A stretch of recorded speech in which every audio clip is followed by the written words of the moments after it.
Ladies and gentlemen, speed round. The good old speed round. I don't know what that is. I'm John Retland. This is The Terminator. AEW. Full gear. Yeah, we're not going to make this a needlessly long show like the actual pay-per-view was. Sweet Look, Jesus. there were good moments, there were bad moments. One thing I liked about the pre-show, you had Santana and Ortiz, you had great video packages. Of course, you had Excalibur say that the Young Bucks are in the top 5 tag teams of all time. Not a chance. I'm sticking with that. You had great video packages. I feel bad for Mox having that MRSA. Sweet Christ. ECW arena footage with CZW, aka Garbage Wrestling. That's what CZW was. Yeah, it's almost like it's foreshadowing. Oh boy, was it ever. Excalibur, Golden Boy, and Taz on commentary for B. Priestley and Britt Baker. Aubrey is the ref. I'm going to make this very, very quick. B, outside of a couple moves, is not good in the ring. Now, I know she hasn't been wrestling all that long, but for somebody that was trained by, apparently Travis Banks, somebody told me that, Travis Banks is pretty good. Yeah. And her... I was up and about for a lot of this, so Yeah. I did miss the first... a few minutes. But honestly, this wasn't very good. B is really... She did do a nice stomp on the apron again, the hardest part of the ring. At least they had a dentist so we could have Dr. B! You were waiting for that, weren't you? No, I just popped in my head and I couldn't help myself. Good stuff, though. There was a nice bridge suplex. In the end, lockjaw, tap, good. Britt won. You won the predictions, by the way, because he got both the matches we disagreed on. We then have B in the ring, and then suddenly Kong shows up, and Brandy's there, and a spinning back fist, or black fist as I called it. B gets knocked out. What?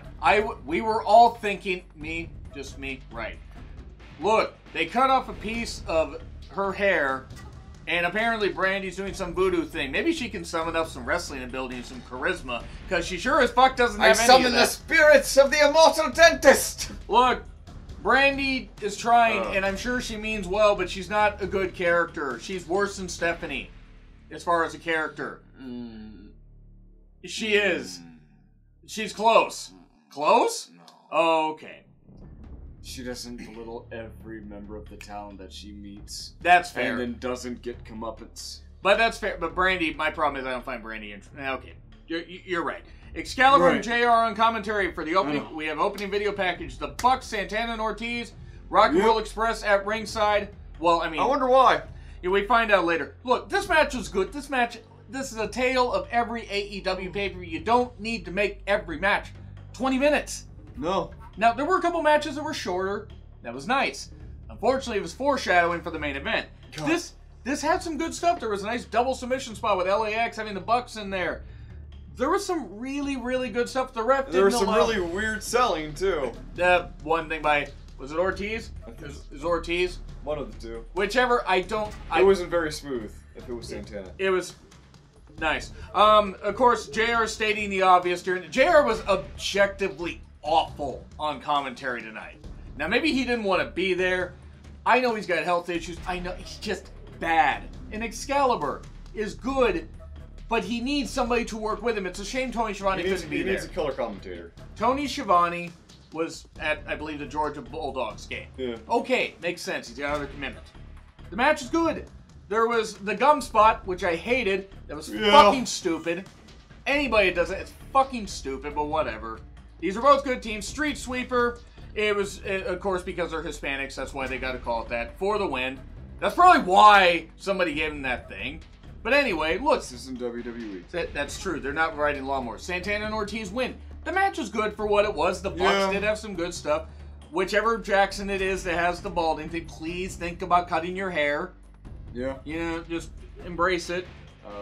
Rock and Roll Express run in. Yep. And Ricky Morton does a Canadian Destroyer and a suicide dive. He is 63 years old. We're going to get them versus Santana and Ortiz at some point. Probably. If I had that physical ability at his age, I'd do that too. Santana and Ortiz are going to appear. They're going to run in at the NWA pay-per-view when the Rock and Roll Express are on it. Look, the match is fine. We then get Pac versus Adam Page, or the Bastard versus... The Hangman. Yeah, I knew. The match started Adam hot. Page. Nay. That was good. JR, is JR okay? Honestly, that was my notes here. Is JR okay? Cowboy shit chance.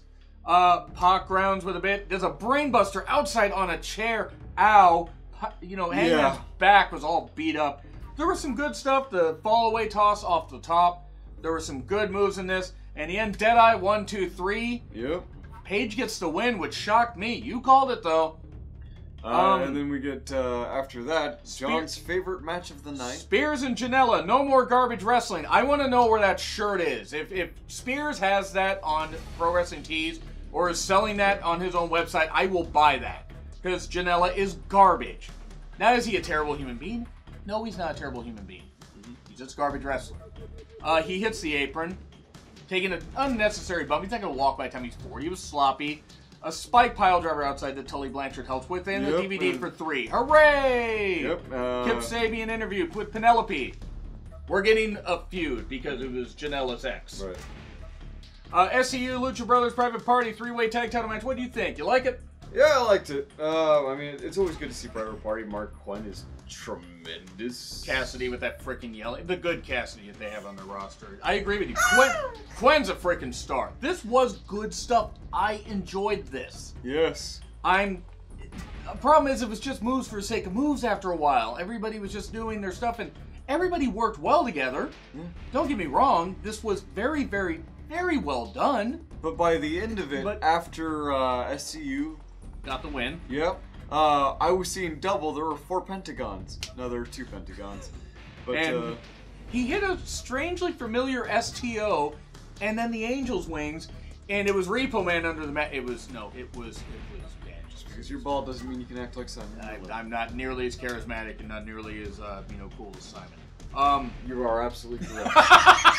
But it was cool stuff. Daniels is back. It reminded me of his 2009 thing when he was the Fallen Angel stuff.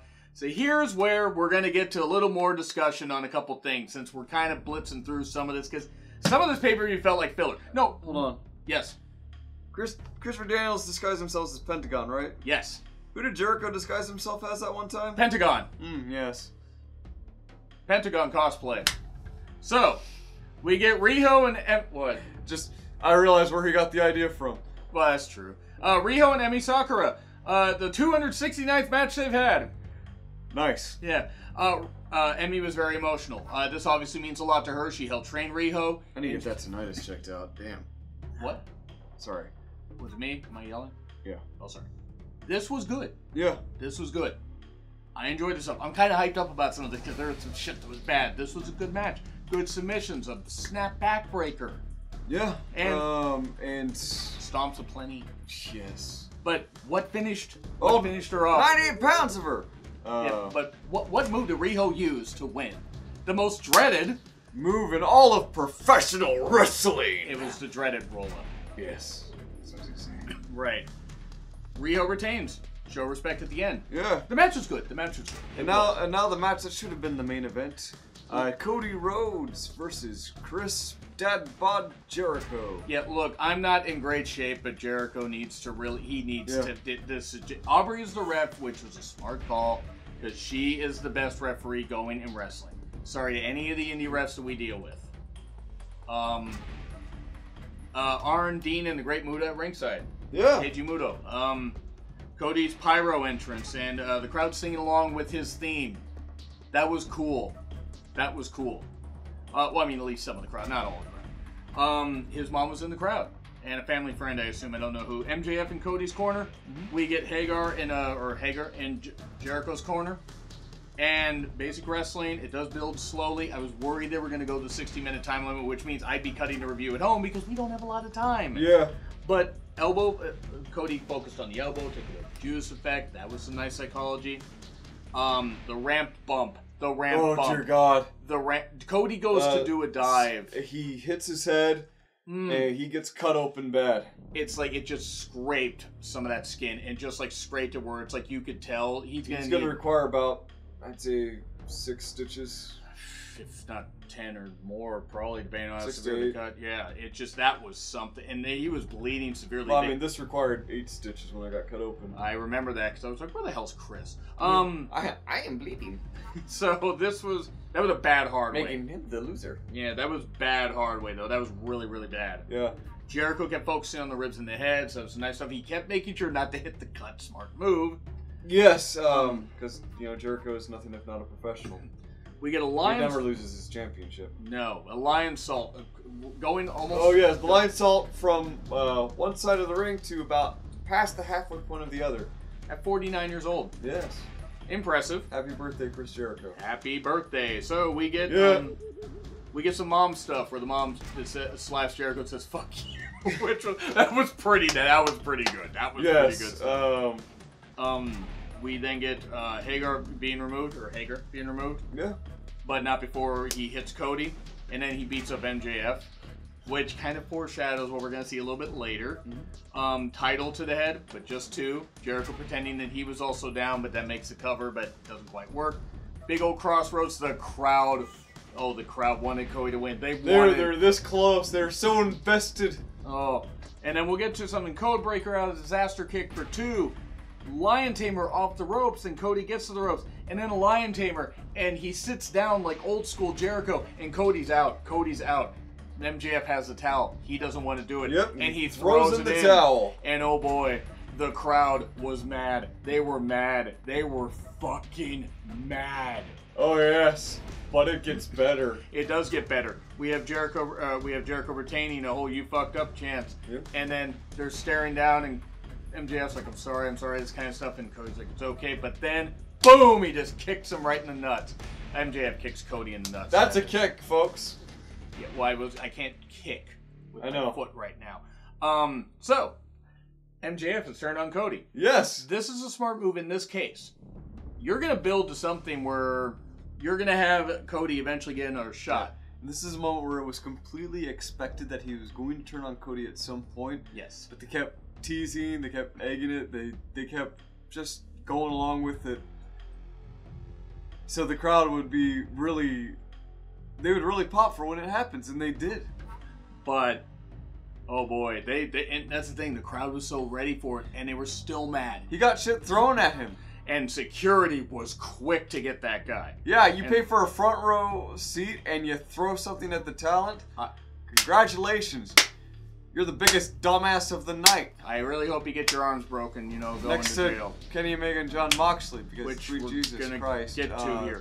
This should have been just the main event. This should have ended the show. They should have, because they kind of wrote themselves into a corner. I like, though, that's how much heat MJF got, and he just threw it up. But let's talk about this unsanctioned match that had lights and pyro, because it's unsanctioned. That's how unsanctioned works, Chris.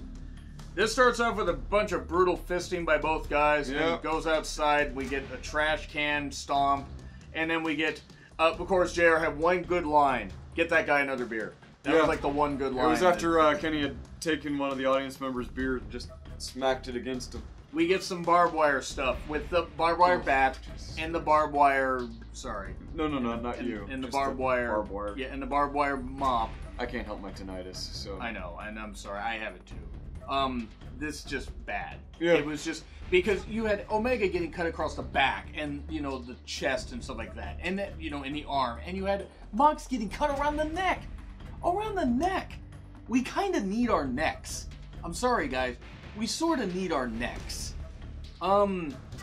Just Jesus Christ. There was a freaking mousetrap spot. This match was shit.